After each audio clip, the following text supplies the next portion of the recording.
Does car camping really count as camping?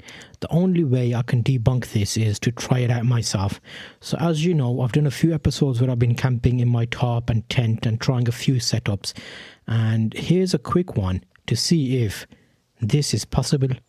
It's a lot easier because you don't have to set up a tent or a tarp. But should you do car camping? Is it a good idea? We're going to have a look today. So hang about and you'll find this interesting.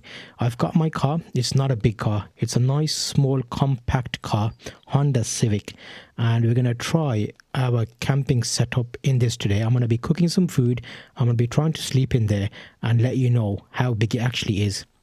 Not very big at all. Under 5'8" is how tall I am. Will I be able to comfortably camp inside this car? Well, we can have a look today, so join me and let's find out.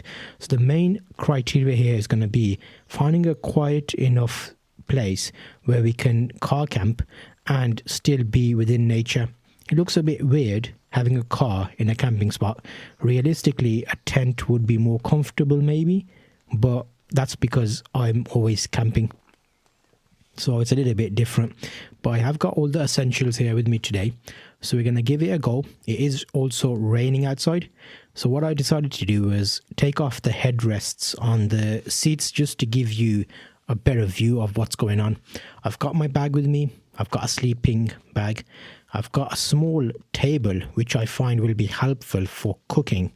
I've put down my rear seat just to give me a little bit more space. And we're going to start off with a hot drink. How quickly and easily can we do that? Already we saved some time. We're not in the rain. We don't have to set up a tent or a tarp. So in that example, it's a plus. It's a win.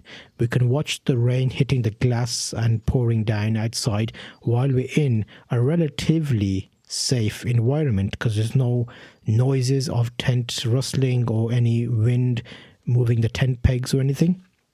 We're in a firm structure, so it's very close to a caravan, maybe, possibly, that kind of feeling. You feel very secure inside. We do need to think about darkening the windows because people can see in, so that's something to think about. I've got a little heating going on. I have cracked open 2 windows and also the door, just so we've got circulation of air. Because obviously if you're cooking, you don't want any gases building up inside your airtight location, because more or less it's very airtight in a car with all the seals. So we're going to boil up some water and put in some hot chocolate powder and see how well we can enjoy this. So I am a big fan of hot chocolate, or you can call it cocoa. It's basically chocolate powder, and you put it in and mix in milk or water, which is hot, and you get a nice hot drink which tastes like chocolate. So very interesting.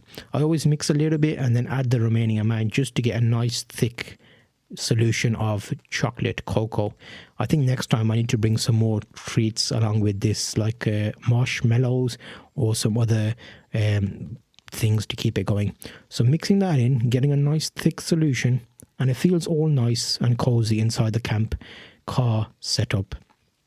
I think I may be getting swayed with this. What do you think? Would you car camp? Would you tent camp? Or would you get a caravan? That's something to think about. There's not much space in here. It's very claustrophobic, but it adds to that calm, relaxing, cozy atmosphere. So overall, it may be an idea to think about this. We'll try sleeping in here and laying down in here as well and see if that works. But let's just enjoy our hot chocolate first.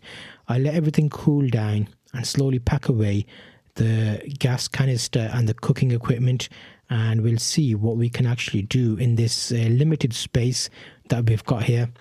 Again, I'm enjoying these episodes, so thank you for joining me here today. It's always a pleasure having you here on this adventure, and slowly we're going to be going further out and trying different situations just to see how prepared am I for my camping and different types of camping. I've got a little air mattress here, so that'll give us a little bit of comfort. A little pump allows me to pump up the air mattress, and then we'll put our sleeping bag on top of that. And because the seat has been pulled down, I can actually sleep like this. I don't like to sleep fully stretched out, and I'm not that tall either, so I have got enough space. and I might have to think about some way of keeping the light out of the windows. So in future I might think about that, but this is more of a test just to debunk the theory. Is it better in a car or a tent? It doesn't feel as authentic. It's a bit weird being in a car compared to having a tent. I don't know, it's a little bit controversial. What do you think about camping in a car versus camping in real life in a tent? When you're in a tent, it's back to basics. We've got the outdoors. We can pop our head out. We can hear the rain on the tent, and it feels more legit. This feels a little bit, I don't know, gimmicky to me.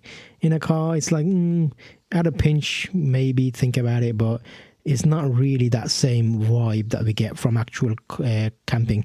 So hopefully this helps you think about this, and thank you for joining me. I'll put another video up where you can check out some of my other videos and how I actually camp and how good that can be. I'll see you on that next episode.